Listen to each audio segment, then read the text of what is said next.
Un saludo especial para las personas que escuchan la emisora acá en la ciudad de Medellín y para los que siguen nuestra programación a través de la Red Mundial de Comunicaciones.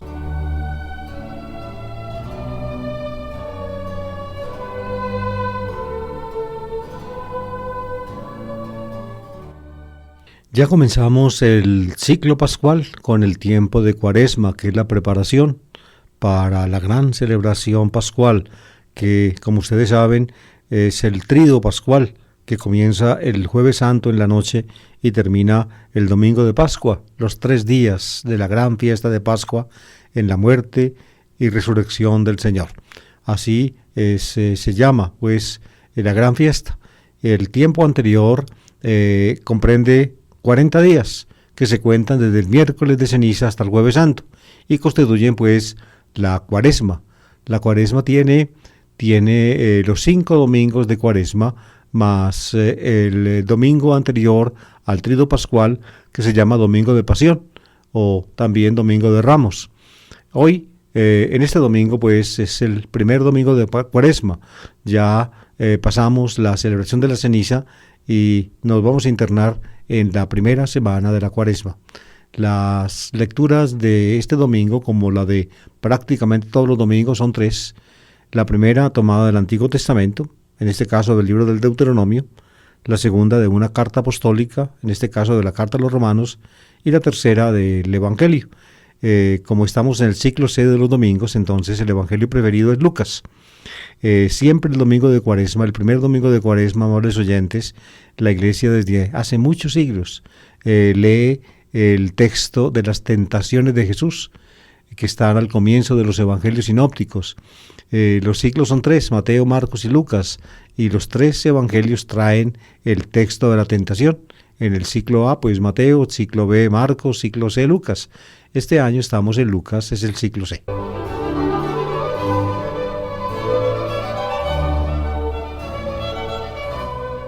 Primera lectura del libro del Deuteronomio, capítulo 26, versículos 4 a 10. Dijo Moisés al pueblo: El sacerdote tomará de tu mano la cesta con las primicias y la pondrá ante el altar del Señor tu Dios. Entonces tú dirás ante el Señor tu Dios: Mi padre fue un arameo errante que bajó a Egipto y se estableció allí con unas pocas personas. Pero luego creció hasta convertirse en una raza grande, potente y numerosa. Los egipcios nos maltrataron y nos oprimieron y nos impusieron una dura esclavitud. Entonces clamamos al Señor, Dios de nuestros padres, y el Señor escuchó nuestra voz, miró nuestra opresión, nuestro trabajo y nuestra angustia. El Señor nos sacó de Egipto con mano fuerte y brazo extendido, en medio de gran terror, con signos y portentos. Nos introdujo en este lugar y nos dio esta tierra, una tierra que emana leche y miel. Por eso ahora traigo aquí las primicias de los frutos del suelo, que tú, Señor, me has dado. Lo pondrás ante el Señor tu Dios, y te postrarás en presencia del Señor tu Dios.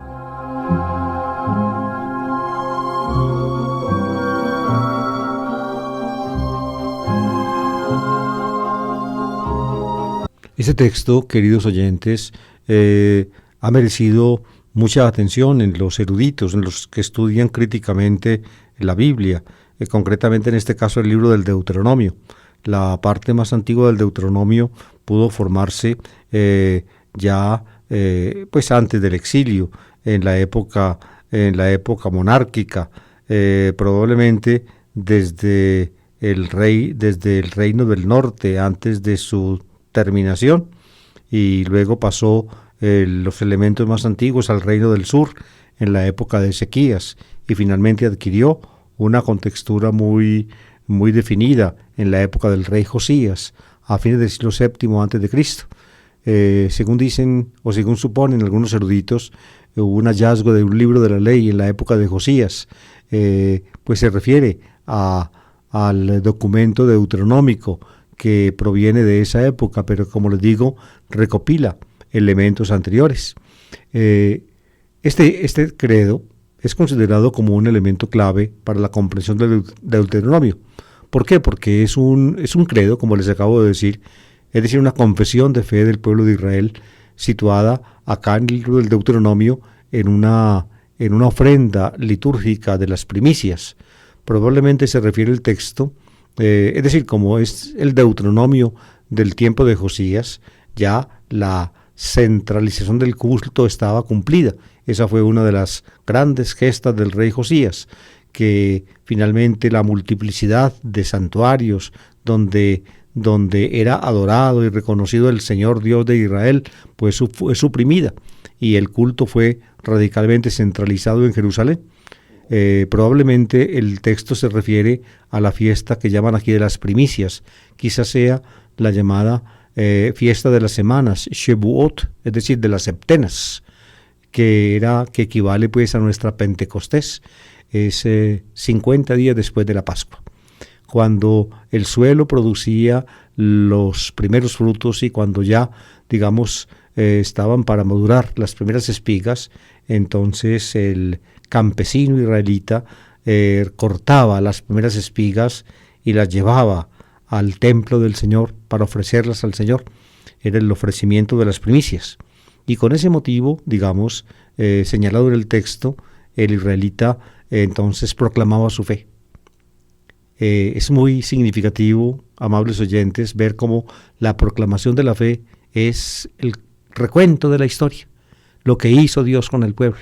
Fíjense, esta es una característica del pueblo de Israel, de la fe israelita y luego de la fe cristiana, y es que la fe se proclama contando la historia de Dios con nosotros. Aquí se cuenta la historia. El cristianismo va a hacer algo semejante. El cristianismo también proclamará su fe contando su historia. Tal vez el ejemplo más claro lo consideramos hace como una semana en el texto de la segunda lectura de la carta a los Corintios en el capítulo 15, cuando entonces el evangelio, como lo llama Pablo, es decir, la predicación básica y luego también la fe básica, porque para Pablo lo uno va con lo otro, se resume en estas 4 frases que cuentan el desenlace de la historia de Jesús, que Cristo murió por nuestros pecados según las Escrituras, y que fue sepultado y que fue resucitado al tercer día según las Escrituras, y que se apareció a Cefas, después a los 12. Ahí tienen ustedes pues en la proclamación de la fe, digamos que equivale al evangelio predicado, tienen ustedes la historia. Aquí también tienen la historia, pero naturalmente, como se trata del Antiguo Testamento, es la historia de Israel. El texto es muy hermoso.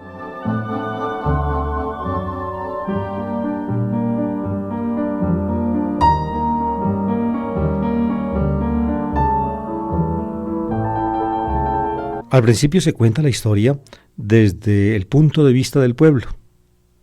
Les releo. Mi padre fue un arameo errante que bajó a Egipto y se estableció allí con unas pocas personas, pero luego creció hasta convertirse en una raza grande, potente y numerosa. Los egipcios nos maltrataron y nos oprimieron y nos impusieron una dura esclavitud. Fíjense pues, se está contando la historia del arameo errante, que fue el padre de Israel, es decir, Israel, Jacob. Ese arameo errante es Jacob. La raza de los patriarcas es raza aramea, es decir, de tribus que provenían del norte de Mesopotamia a través del gran desierto o al margen del gran desierto de Siria, por toda la Palestina. Un arameo errante fue mi padre. Luego el credo toma el dato que conocemos por el libro del Génesis, que el Jacob, el arameo errante, llegó a Egipto. Antes había llegado allá José, el hijo de Jacob, vendido como esclavo a los mercaderes madianitas. No se cuenta, pero llega pues un israelita, José primero, y luego cuando él adquiere una prestancia en Egipto, entonces manda traer también a su padre junto con sus hermanos, y se establece pues Jacob y sus hijos en Egipto. Eso es lo que cuenta la historia. Mi padre fue un arameo errante que bajó a Egipto y se estableció allí con unas pocas personas, Jacob y sus hijos. Eso lo cuenta la Biblia. Pero creció, se hizo una raza grande, potente y numerosa. ¿Y qué sucedió? Los egipcios nos oprimieron. Aquí está lo que se desarrolla, el tema que se desarrolla al comienzo del libro del Éxodo, cuando se nos dice que los hijos de Jacob, es decir, los israelitas, fueron obligados o fueron esclavizados en las grandes construcciones del faraón Ramsés. Estamos en la época de Ramsés II, a mediados del siglo XIII antes de Cristo. Fueron esclavizados. Hasta ahí se va contando la historia, digamos, como si el Señor no existiera. Pero el Señor está en la penumbra de esta historia. Y precisamente lo que sigue en la confesión de la fe lo demuestra. Dice, entonces clamamos al Señor, Dios de nuestros padres. El Señor, es decir, es Yahvé, Jehová, Adonai, es el Dios de Abraham, de Isaac y de Jacob. Aquí ya, pues, Israel ha hecho, diría yo, la vinculación de la fe en el Señor, en Yahvé, del pueblo de Israel, con la fe de los patriarcas. El Dios de los patriarcas es, pues, ni más ni menos que Yahvé. Por eso a Yahvé se le llama el Dios de nuestros padres. Clamamos al Dios de nuestros padres. Y el Señor escuchó nuestra voz, miró nuestra opresión, nuestro trabajo y nuestra angustia. El Señor, pues, pone sus ojos en los oprimidos, en los miserables, en los esclavos. Y algo va a pasar. La historia que se cuenta, como ya Dios empieza a actuar, o mejor dicho, Dios, el Señor, entra en escena, la historia que se cuenta es una historia de Dios con nosotros.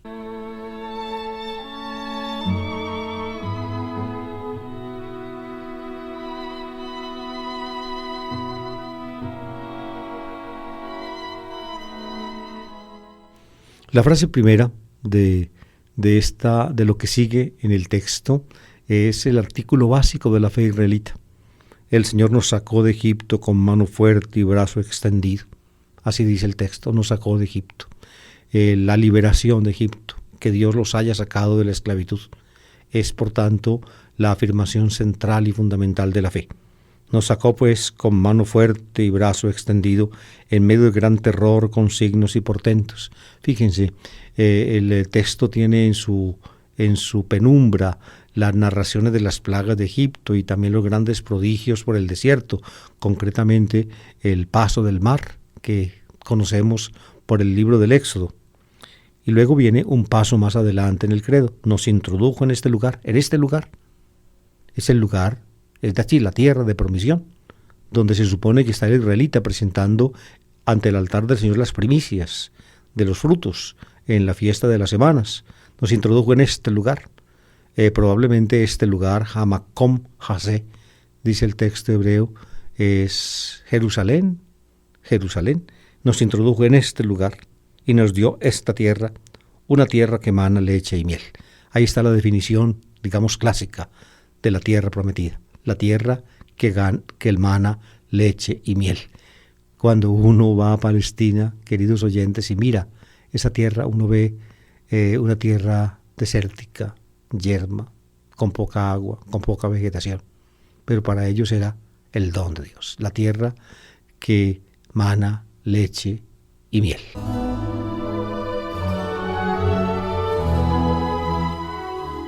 Como toda la historia resumida en el credo termina con la donación de la tierra, entonces ahí se apunta al final, como una adición al credo, una referencia a la acción litúrgica donde el credo se está recitando, es decir, el ofrecimiento de las primicias.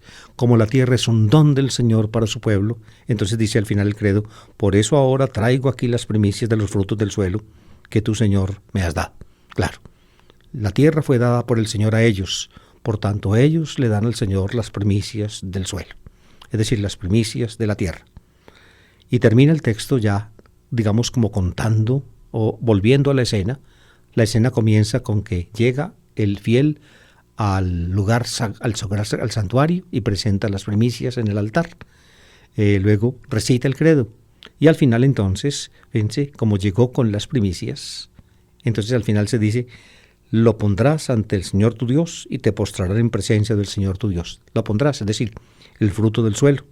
Los frutos del suelo lo pondrás, es decir, las primicias que llevó, las primeras espigas de la cosecha, por allá en los meses de mayo, quizá junio, cuando ya las espigas empezaron a madurar, los pondrás sobre el altar en presencia del Señor tu Dios y te postrarás. La proskynesis, como se llama en el Nuevo Testamento, es el signo pues de la sumisión y de la entrega. Debió ser algo parecido a lo que nosotros hoy en día vemos a menudo de los musulmanes, cuando ponen digámoslo así, las piernas en el suelo, inclinan el tronco y con la cabeza tocan la tierra. Ese es el signo de sumisión. La proskynesis no es simplemente pues ponerse de rodillas, sino inclinarse profundamente hasta tocar la cabeza como el suelo, el suelo con la cabeza, como hacen repetidamente los musulmanes.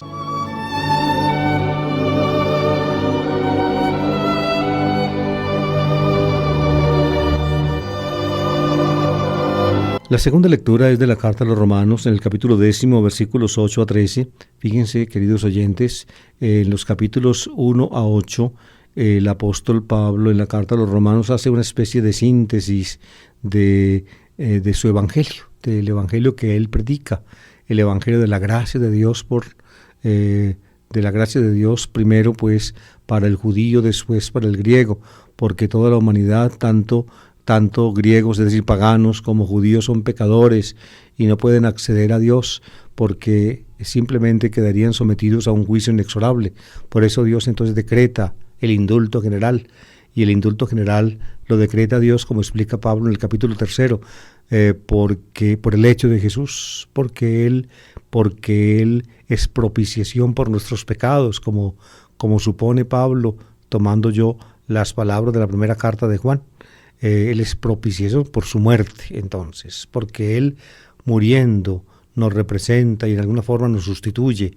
Entonces nosotros tenemos de parte de Dios, al quedar como metidos en Él, encrustados en Él, tenemos de parte de Dios una mirada benigna. Nos mira como hijos y por su Espíritu nos hace hijos, como su Hijo único. Esto lo explica Pablo luego en el capítulo 6 con el bautismo.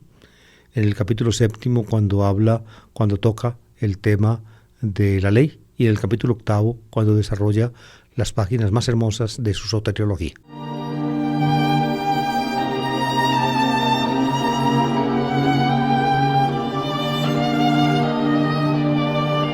Cuando Pablo escribe Romanos está, digamos, en Corinto, camino de Jerusalén. Probablemente es el invierno entre los años 56, 57, según opinan algunos. Algunos ponen 57, 58. En eso hay vacilación entre los eruditos. En todo caso, Pablo está en Corinto y el plan de él es ir a Jerusalén, y efectivamente irá. Entonces, como para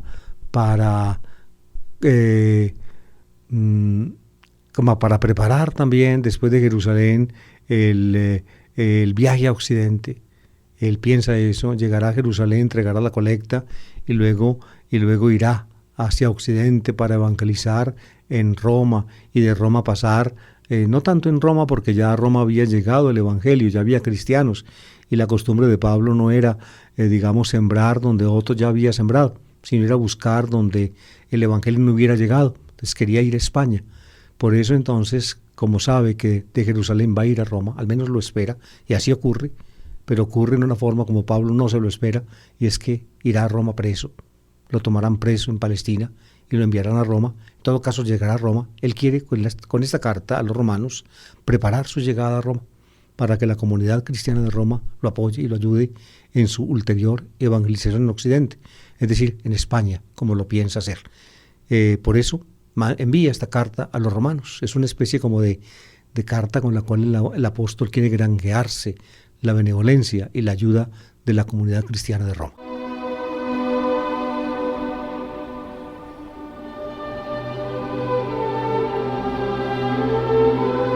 Pero él va para Jerusalén, es decir, al centro del judaísmo, donde está el templo, donde hay gente que lo desprecia, y lo va a encontrar, y va a encontrar esa gente, aún entre los mismos cristianos va a encontrar Pablo adversarios. Ya desde tiempos anteriores se granjeó el resquemor de grupos cristianos muy radicales de Jerusalén, los de Santiago, los llama por allá Pablo en la carta a los Gálatas. La actitud misma de Santiago es difícilmente precisable, pero de todas maneras en Jerusalén Pablo va a encontrar oposición. Por eso, como va hacia Jerusalén, entonces el tema Israel, la elección de Israel, la defección de Israel, la incredulidad de Israel, el futuro de Israel, el perdón de Dios para Israel, eso está bullendo en la mente de Pablo. En los capítulos 9, 10 y 11 de Romanos, él trata exactamente ese tema. En el capítulo 9 el tema es perfectamente perceptible, luego lo continúa en alguna forma en el 10 y en el 11. El pedacito que toca leer es del 10. Uno no descubre este tema, digamos, a primera vista, pero con la explicación que les he dado, ustedes podrán darse cuenta de que detrás, pues, de lo que Pablo dice acá, está su preocupación por Israel.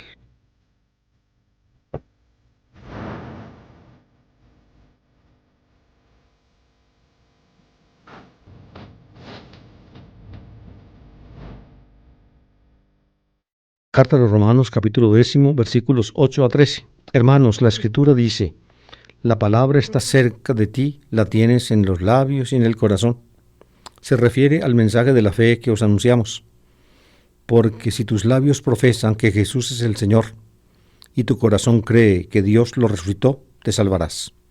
Por la fe del corazón llegamos a la justicia, y por la profesión de los labios a la salvación. Dice la Escritura: nadie que cree en Él quedará defraudado, porque no hay distinción entre judío y griego, ya que uno mismo es el Señor de todos, generoso con todos los que lo invocan, pues todo el que invoca el nombre del Señor se salvará.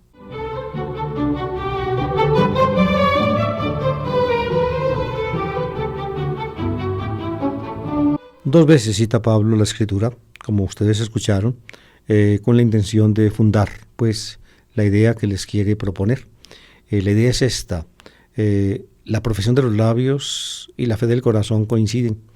La profesión de los labios es la proclamación de la fe, y la fe del corazón es la actitud interior. Dice Pablo, porque si tus labios profesan que Jesús es el Señor y tu corazón cree que Dios lo resucitó, te salvarás. La salvación, por tanto, viene de la proclamación de la fe con los labios y de la adhesión a la fe con el corazón. Es decir, se manifiesta o comienza, digamos, internamente, y también tiene expresión en la profesión de los labios, es decir, en la confesión propia de la fe. En la 1 Corintios, como les expliqué en las semanas pasadas, Pablo muestra hasta qué punto él era bien preciso y severo en el manejo de la profesión de fe. En todo caso, profesar con los labios y creer con el corazón que Jesús es el Señor y que Dios lo resucitó, fíjense, es la condición, digamos, indispensable para la salvación. Fuera de eso, la salvación no se da. Y ante eso, entonces, no hay distinción entre judío y griego. Pablo va a Jerusalén, donde están los judíos, pero ya, digamos, ha predicado el Evangelio entre los griegos ampliamente. Está en Corinto cuando escribe esto y va a Jerusalén.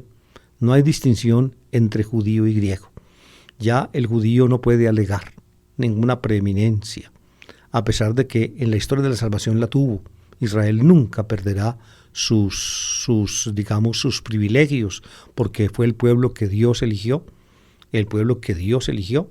Sin embargo, en la economía de la salvación en Cristo, entonces ya no se puede alegar circuncisión o pertenencia al pueblo elegido, a pesar de que el pueblo elegido sigue siendo elegido, es la idea de Pablo, a pesar de que ahora no creen, de que ahora muchos se han cerrado a la fe, de que muchos han rechazado a Jesús como Mesías.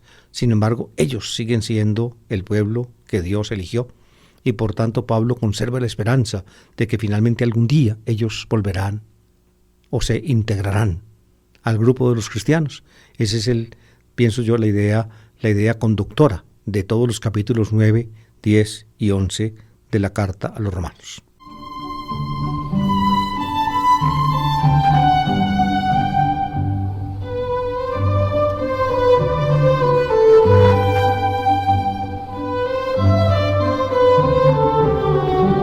Y así llegamos al texto evangélico. Recuerden que les dije que el primer domingo de Cuaresma La Iglesia desde hace muchos siglos toma como lectura el texto de las tentaciones, y las tentaciones están narradas en los tres sinópticos, en Mateo, en Marcos y en Lucas. Este año pues se toma el texto lucano. El de Marcos es muy cortico, está en el capítulo 1 de Marcos, después del bautismo. En Marcos son como 2 versiculitos nada más. Simplemente se dice que Jesús fue llevado por el Espíritu al desierto para ser tentado y Satanás lo tentó, pero no se menciona, no hay ninguna alusión al ayuno de Jesús o a que tuvo hambre. Simplemente la intención de Marcos es comparar, digamos, a Jesús, reconocido por Dios como su Hijo muy amado, digamos, frente al gran tentador, a Satanás, presentarlo como triunfante. Triunfa Jesús frente al gran tentador. Y de esa manera establece el texto de Marcos. Es un texto cristológico, es un texto, digamos, es una meditación cristológica de la fe cristiana sobre, digamos, la importancia de Jesús. En contraste con Adán, esta idea está en el texto de Marcos, aparece Jesús. Jesús es algo así como el nuevo Adán, el hombre nuevo. Adán sucumbió a la tentación, Jesús triunfó. Jesús no sucumbió a la tentación de Satanás, no sucumbió. Y entonces, en contraste con Adán, los ángeles vienen a servirle. Así dice el texto. Los ángeles se acercaron a él y le servían. En el texto del libro del Génesis con Adán, ustedes saben, al final aparece el querubín con la espada de fuego, custodiando la entrada al árbol de la vida, para que el hombre entonces no se allegue al árbol de la vida y viva para siempre. El contraste es manifiesto pues entre el antiguo Adán, el hombre pecador, nuestro Padre, y Jesucristo, el nuevo Adán, que es el principio de la nueva creación de Dios.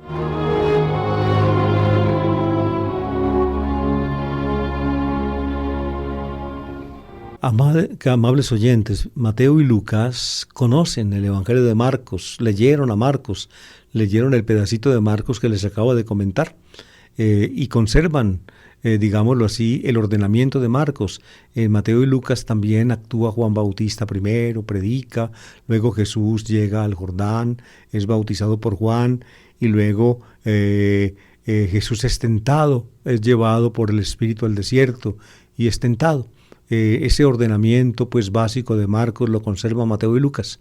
Pero ojo a esto, en Mateo y Lucas las tentaciones, el relato de las tentaciones es mucho más largo. ¿Por qué?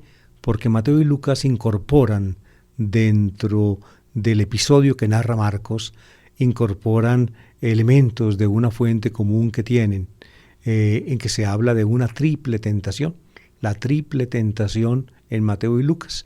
Eso lo conocen Mateo y Lucas de una fuente que los modernos llaman Q. La Q es la primera letra de la palabra alemana Quelle, que significa fuente.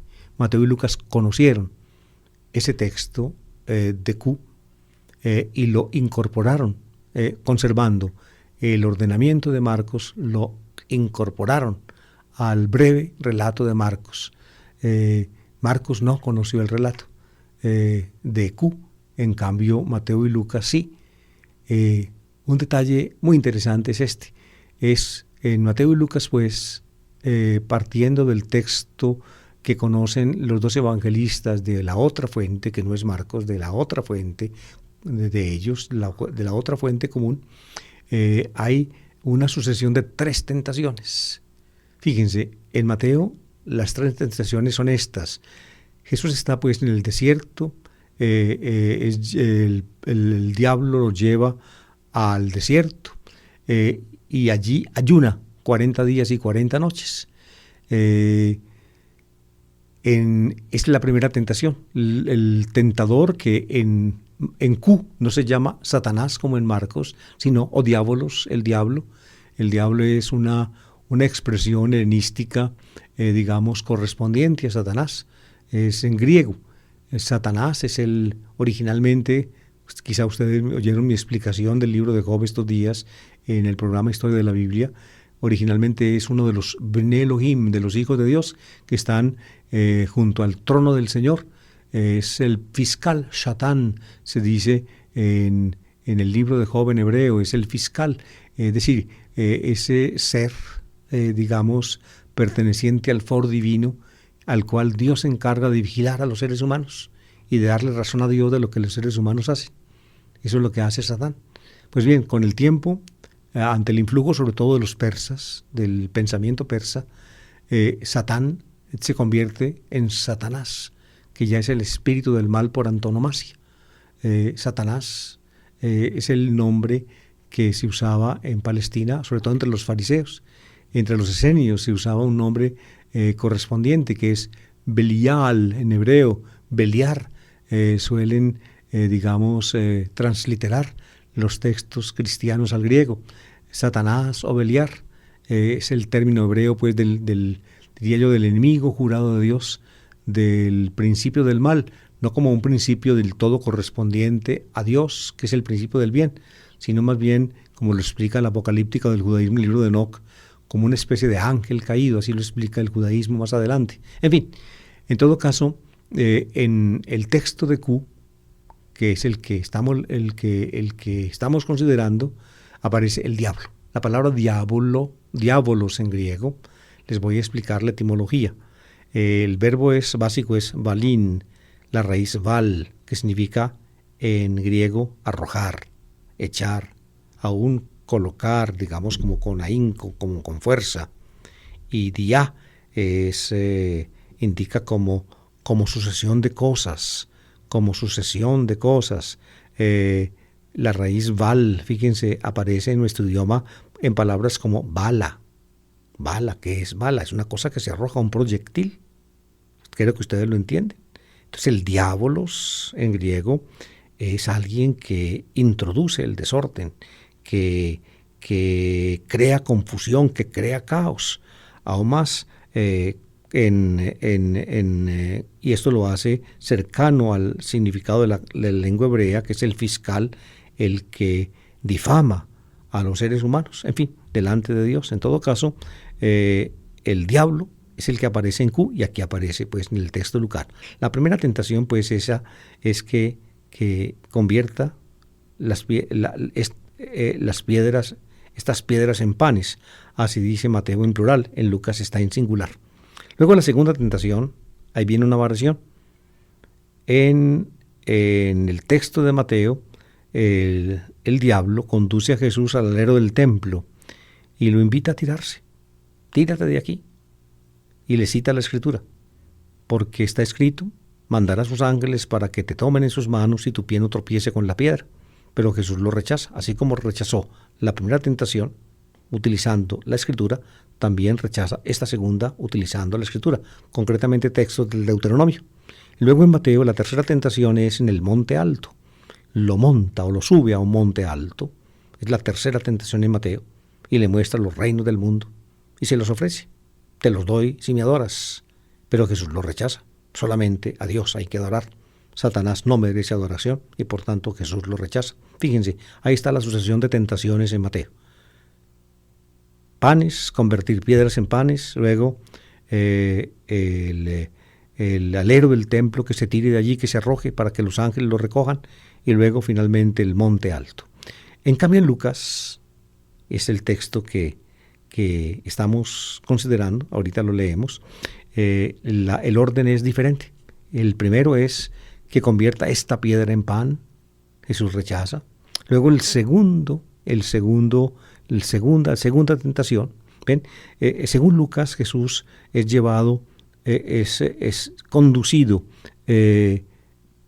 por el diablo, o mejor dicho, por el espíritu en el desierto. Lo lleva en el desierto y es cuando aparece el diablo. Jesús, por tanto, es espiritual. Eso lo supone también Mateo y también Marcos, porque Jesús acaba de recibir su bautismo, donde Dios lo conoce como hijo suyo y le da su espíritu. El espíritu descendió sobre él en forma de paloma, dicen los textos. Por tanto, Jesús está lleno del espíritu en las tres versiones evangélicas.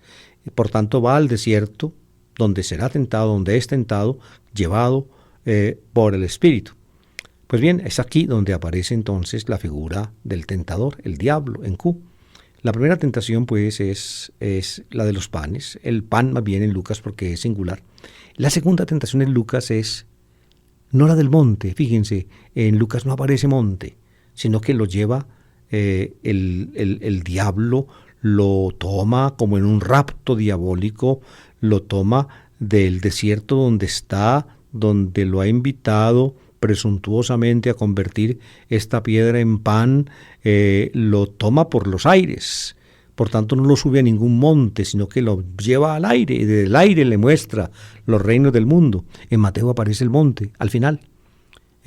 Probablemente la versión de Mateo es secundaria, porque al menos como me parece a mí y a muchos otros que estudian esto, en Mateo la escena del monte, Mateo es el que introduce el monte, y de esa manera la escena del monte, que es la escena final de las tentaciones, se compagina o se corresponde con la escena final del Evangelio de Mateo, donde Jesús se reúne con sus discípulos en el monte de Galilea, donde los había citado. Y así como en la tentación, el poder le es ofrecido a Jesús en el monte por el diablo, con la condición de que lo reconozca y que lo adore, después de su muerte y resurrección, Jesús afirma en el monte que a él Dios le dio toda autoridad y todo poder en el cielo y en la tierra. Por eso Mateo deja para el final la escena del monte, porque es Mateo el que introduce la palabra monte en las tentaciones. En Lucas no está monte, sino simplemente que lo sube por el aire, desde lo alto, le muestra los reinos del mundo. Y finalmente en Lucas, la última tentación es la de Jerusalén. Fíjense que en el Evangelio lucano, el orden pues en el desierto, convertir esta piedra en pan, luego lo monta por los aires en un rapto diabólico, desde el aire le muestra los reinos del mundo. Y luego tercero, llegan a Jerusalén. En Lucas, por tanto, las tentaciones están, digámoslo así, están predeterminadas para que terminen en Jerusalén. Y en Jerusalén, pues, el diablo lo monta, como dice también Mateo, al alero del templo, es decir, una saliente en la fachada del templo, tal vez en la puerta o en algún otro punto. En todo caso, lo monta ya y lo invita a tirarse. Y Jesús entonces no lo acepta. A cada tentación, tanto en Mateo como en Lucas, Jesús va respondiendo con palabras tomadas del Deuteronomio. De esa manera, amables oyentes, fíjense la intención de Q. La intención de Q no es tanto como la de Marcos, parangonar a Jesús como nuevo Adán, el Adán primero que falló, que sucumbió a la tentación, sino con Israel, que en el desierto también sucumbió a la tentación. Jesús no sucumbe. En alguna forma el texto de Marcos también, en alguna forma también tiene ese motivo, porque Marcos habla de 40 días, que se corresponden con los 40 años de Israel en el desierto. Ustedes ven pues la complejidad de estas primitivas tradiciones cristianas. El texto lucano, por tanto, puede conservar el orden original de las tentaciones en el documento previo a Mateo y Lucas que llamamos Q. En el desierto, Jesús no comió, así dice Lucas, Jesús no comió. En Mateo dice ayunó, probablemente la mención del ayuno es de Mateo. Lucas tal vez trae el texto propio de Q, que simplemente no comió, y porque no comió, entonces el diablo le ofrece comida. ¿Ve? Comida, pan. Convierte esta piedra en pan. Es decir, aprovecha tu condición de hijo de Dios. Si eres hijo de Dios, di a esta piedra que se convierta en pan. Si eres hijo de Dios. Es decir, que aproveche su condición de hijo de Dios que quedó clara en el bautismo para beneficio propio. Aprovéchala para tu propio beneficio. Si eres hijo de Dios, esa frase es de Q. Aparece en Mateo y en Lucas tal cual. Si eres hijo de Dios, utiliza por tanto o sírvete para provecho propio de aquello que eres. Si eres hijo de Dios, aprovéchate de eso para tu propio beneficio. Di que esta piedra se convierta en pan. Y Jesús contesta, no solo de pan vive el hombre, así dice Lucas. En Mateo es un poco más largo el texto. En todo caso, el sentido es este. Hay que confiar en Dios. No el hecho de que yo sea hijo de Dios no puede a mí moverme a aprovechar eso para beneficio mío. Yo me entrego completamente en manos de Dios, confío en Dios y Dios sabrá qué hace.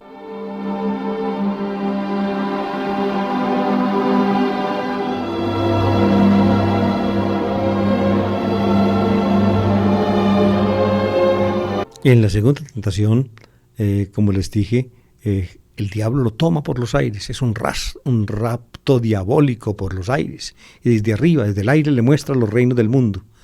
Así dice Lucas, en Mateo, como les dije, es el monte, a donde lo monta, y le ofrece pues los reinos del mundo, el poder de este mundo.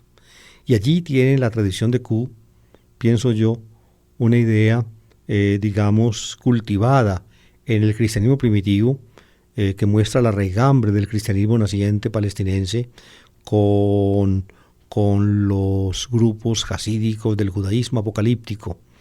Le ofrecen los reinos del mundo, le dice el diablo, porque a mí me ha sido dado ese poder. A mí me ha sido dado y yo lo doy a quien quiera. Oigan esto. Es, diría yo, la índole diabólica del poder de este mundo. Es un texto, digamos, impresionante.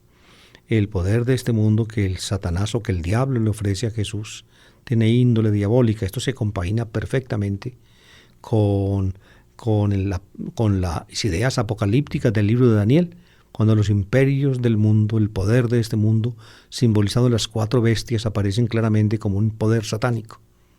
Y en contraposición con ellas aparece la figura del Hijo del Hombre que viene en las nubes del cielo, es decir, de parte de Dios. Aquí el diablo le asegura a Jesús que Él es el dueño del poder del mundo y que Él lo da a quien quiere, con tal de que lo adoren. Es decir, si reconoce él al diablo en lugar de Dios, entonces el poder del mundo será suyo. Es un texto, digamos, impresionante que le permite digámoslo así, al lector cristiano actualmente intuir una convicción de la apocalíptica judía muy arraigada.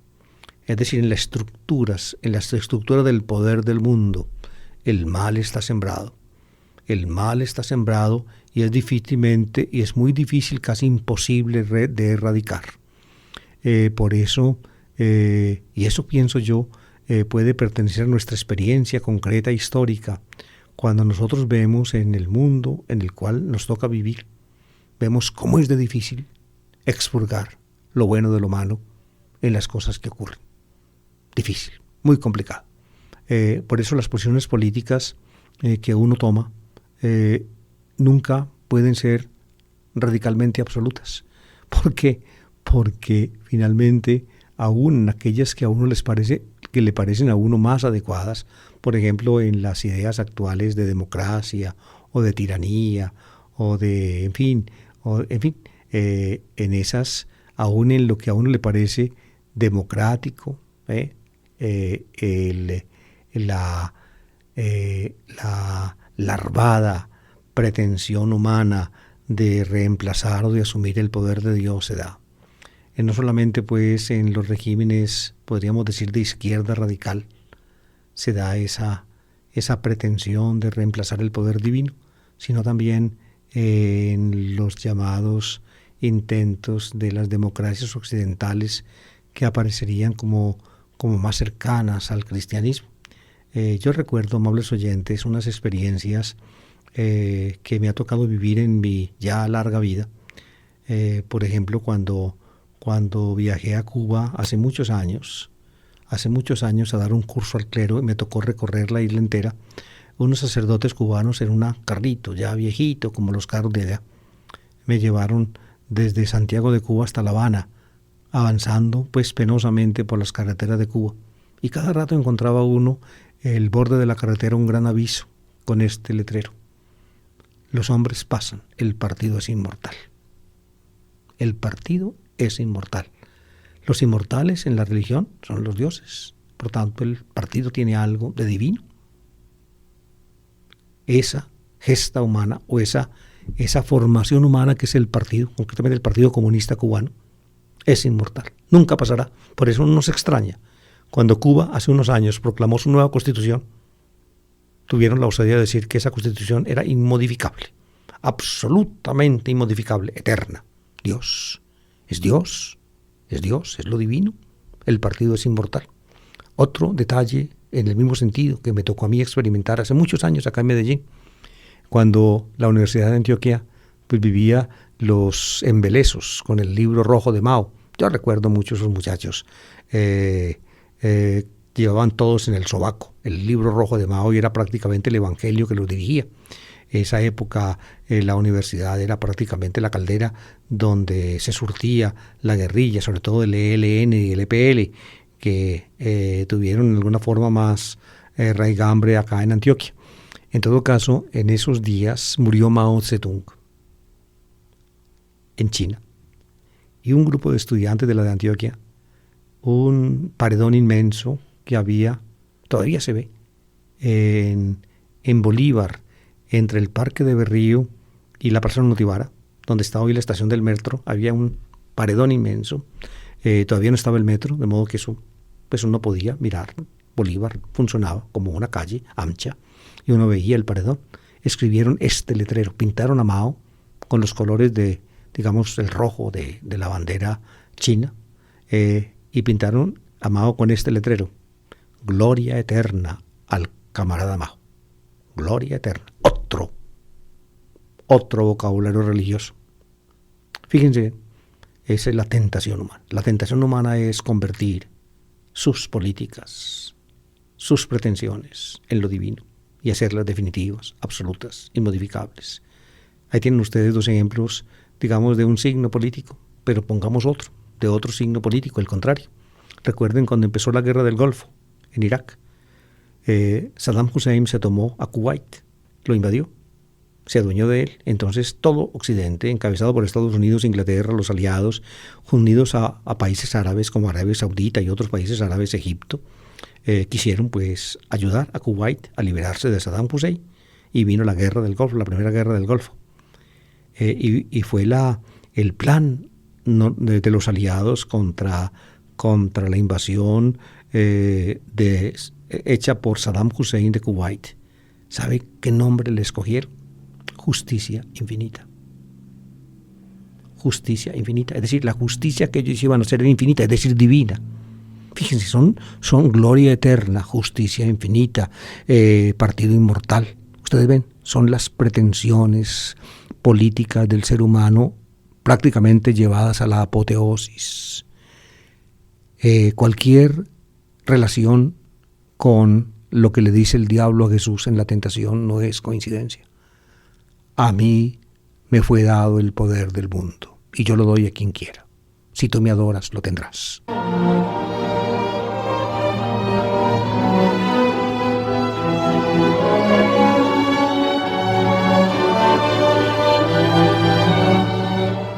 Jesús contesta, pues con la palabra del Deuteronomio: está escrito, está escrito. Los dos textos, el de la primera tentación y el de la segunda, comienzan con esa fórmula bíblica: está escrito.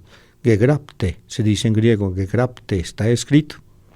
Y es un texto del Deuteronomio: al Señor tu Dios adorarás y a Él solo darás culto, le dice el texto. En fin, y luego viene la tercera tentación en Lucas, que es en Jerusalén, como ustedes saben, como ya les expliqué, en el alero del templo. Es el culmen de la tentación, porque es en Jerusalén en primer lugar. Y porque lo que está en juego allí, amables oyentes, es lo decisivo, lo más fundamental en la relación del hombre con Dios. Si eres hijo de Dios, tírate abajo, porque está escrito. Fíjense, el diablo toma en sus labios la escritura, cita la palabra de Dios el diablo, es decir, quiere sonsacar al Hijo de Dios y ponerlo contra Dios. Oigan bien, a partir o por medio de la palabra de Dios. Por eso es la tentación suprema, la más radical de todas. Quiere embaucar al Hijo de Dios basado en la palabra de Dios. Está escrito, y cita el Salmo, que ustedes conocen tanto, que se reza por la noche. Es la oración nocturna, digamos, más frecuente de la iglesia. Mandar a sus ángeles que cuiden de ti, que te recojan, para que tu pie no tropiece en la piedra. Así dice el texto del Salmo. El Salmo es citado, es tomado por el diablo en sus labios para Jesús. Y Jesús entonces le contesta a Satanás otra vez con un texto de la Torá. Pero esta vez no se dice está escrito, sino está dicho. Tal vez Lucas varía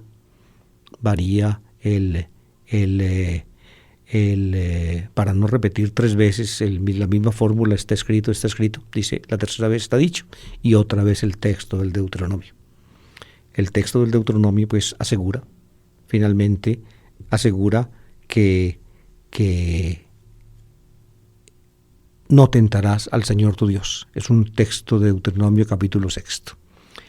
En las 3 tentaciones Jesús contesta con textos del Deuteronomio. No tentarás al Señor tu Dios. No es que Jesús se llame aquí Dios, sino que Jesús comprende lo que el diablo le propone. Tírate, porque si eres hijo, no te va a dejar matar. Es decir, pon a prueba el amor que Dios te tiene. Tienes que comprobar con esto si Dios te quiere o no como hijo. Ahí está, es decir, poner a prueba el amor de Dios. Como si el amor de Dios pudiera ser puesto a prueba. Es la máxima tentación. Cuando uno hace cosas para comprobar que Dios sí lo quiere, si uno intenta comprobar que Dios sí lo quiere con cosas como esta, entonces simplemente está apartándose radicalmente del amor de Dios. No tentarás al Señor tu Dios. Es decir, no hay por qué desafiar, es decir, comprobar el amor de Dios haciendo una locura como la que el diablo le propone a Jesús. No tentarás al Señor tu Dios. Yo creo que después de esta explicación tan prolija, ustedes ya podrán entender el texto que les voy finalmente a leer. Dice así Lucas 4, 1, 13. En aquel tiempo Jesús, lleno del Espíritu Santo, volvió del Jordán, donde fue bautizado. Lucas empata el texto con el bautismo. Y lo tiene que empatar. ¿Por qué? Porque entre el bautismo y este texto, Lucas acomodó la genealogía. Como acomodó allí la genealogía, entonces tiene que brincar por encima de la genealogía para empatar y de esa manera, digámoslo así, recuperar el ordenamiento de Marcos, que es su fuente. Y durante 40 días el Espíritu lo fue llevando por el desierto mientras era tentado por el diablo. Todo aquel tiempo estuvo sin comer y al final sintió hambre. Entonces el diablo le dijo: si eres hijo de Dios, dile a esta piedra que se convierta en pan. Jesús le contestó: está escrito, no solo de pan vive el hombre. Después, llevándole a lo alto, el diablo le mostró en un instante todos los reinos del mundo y le dijo: te daré el poder y la gloria de todo eso, porque a mí me lo han dado y yo lo doy a quien quiero. Si tú te arrodillas delante de mí, todo será tuyo.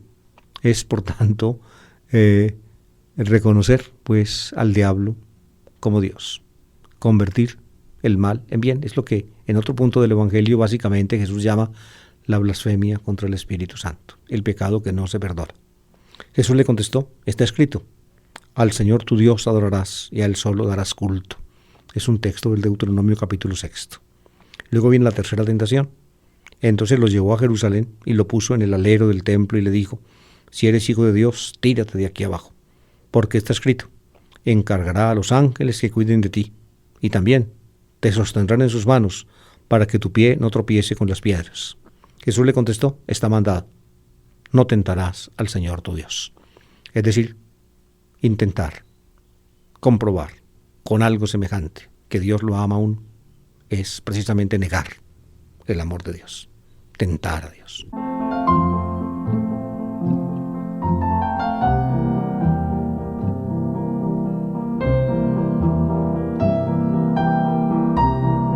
El amor, por tanto, queridos oyentes, podríamos decirlo al final, no se comprueba, el amor se acepta. Si alguien intenta que le comprueben que lo aman, está prácticamente descartando el amor. Hay una canción colombiana muy linda en ese sentido que tal vez ustedes han oído. 4 preguntas. Cuando el amor se siente, no se piensa, y cuando el amor se piensa, no se siente. Es decir, si uno tiene que pensar y reclubrar y toda esa cantidad de cosas para ver que sí ama, entonces finalmente no ama de verdad.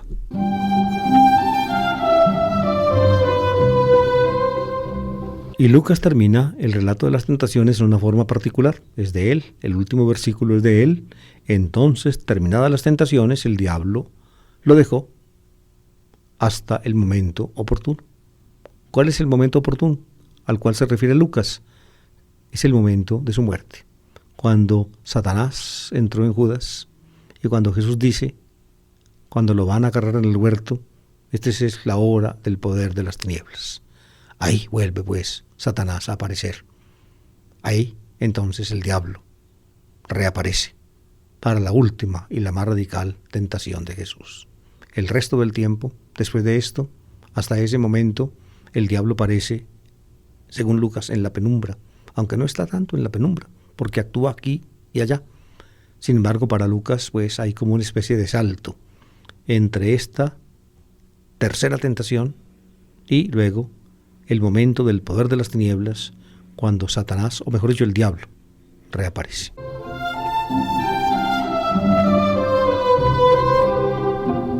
Y así, queridos oyentes, terminamos por hoy nuestra palabra del domingo, el primer domingo de Cuaresma.